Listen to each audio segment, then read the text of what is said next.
കെ.പി.സി.സിയിലെ തർക്കത്തെക്കുറിച്ച് MK. രാഘവനും പ്രതികരണവുമായി എത്തി. ഏട്ടനനിയന്മാർ തമ്മിലുള്ള തർക്കം സ്വാഭാവികമെന്നും ഇതിൽ ഹൈക്കമാൻഡ് ഇടപെടേണ്ട കാര്യമില്ലെന്നും എം.കെ. രാഘവൻ പറഞ്ഞു. വിവരങ്ങളുമായി ഞങ്ങളുടെ പ്രതിനിധി മേഘമാധവൻ ചേരുകയാണ്. മേഘ, വലിയ തരത്തിലുള്ള ഒരു തമ്മിലടി കോൺഗ്രസിൽ ഇപ്പോൾ രൂപപ്പെട്ടിട്ടുണ്ട്. അതിൻ്റെ പ്രതികരണമാണ് എം.കെ. രാഘവൻ നടത്തിയിരിക്കുന്നത്.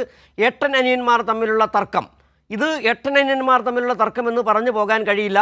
നേരത്തെ തുടങ്ങിയ ലോക്സഭാ തെരഞ്ഞെടുപ്പ് വിജയത്തിന് മുൻപ് തന്നെ തുടങ്ങിയ ഒരു ക്രെഡിറ്റ് ഏറ്റെടുക്കലിൻ്റെ തുടർച്ചയാണ് ഈ സുധാകരനും ഒപ്പം തന്നെ സതീശനും തമ്മിലുള്ള തർക്കം. അതിപ്പോൾ വലിയ വ്യാപ്തിയിലേക്ക് പോയിരിക്കുന്നു. കെ.പി.സി.സി ജനറൽ സെക്രട്ടറിമാരടക്കം സതീശനെതിരെ തിരിഞ്ഞിരിക്കുന്ന ഒരു സാഹചര്യം.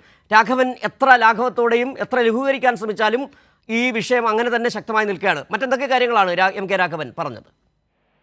സിജു, അതായത് ഇത് ലഘൂകരിക്കുമ്പോഴും കെ.പി.സി.സിക്കുള്ളിൽ തർക്കമുണ്ട് എന്ന് സമ്മതിക്കുക കൂടിയാണ് എം.കെ. രാഘവൻ ചെയ്യുന്നത്. അതായത് ഈ തർക്കത്തെക്കുറിച്ച് ചോദിച്ചപ്പോൾ ഏത് വീട്ടിലാണ് പ്രശ്നം ഇല്ലാത്തത് എന്നതാണ് എം.കെ. രാഘവന്റെ മറുപടി. ഏട്ടൻ അനിയന്മാർ തമ്മിലുള്ള തർക്കം സ്വാഭാവികമാണ്, എന്നാൽ ഈ തർക്കം പാർട്ടിയെ ബാധിക്കില്ല എന്ന് കൂടി എം.കെ. രാഘവൻ പറഞ്ഞു വെക്കുന്നു. നിലവിൽ ഹൈക്കമാൻഡ് ഇടപെടേണ്ട ആവശ്യം ഇല്ല എന്നതാണ് എം.കെ. രാഘവൻ പറയുന്നത്. പാർട്ടിക്കുള്ളിൽ ഏതെങ്കിലും തരത്തിലുള്ള പ്രശ്നങ്ങൾ ഇല്ല എന്ന് പറയുമ്പോഴും ഏത് വീട്ടിലാണ് പ്രശ്നമില്ലാത്തതൊരു മറുചോദ്യം കൂടി എം.കെ. രാഘവൻ ചോദിക്കുന്നുണ്ട്. വലിയ പ്രശ്നങ്ങൾ മുറുകുമ്പോഴും അത് പരിഹരിക്കാൻ കഴിയും എന്ന കാര്യം കൂടിയാണ് എം.കെ. രാഘവൻ പറഞ്ഞു വെക്കുന്നത്.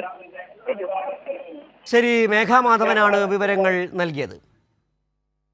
പാർട്ടിക്ക് അകത്തുള്ള വാർത്തകൾ ചോർത്തി നൽകുന്നത് ഇരുട്ടിന്റെ സന്തതികളെന്ന് കെ. മുരളീധരൻ പ്രതികരിച്ചു.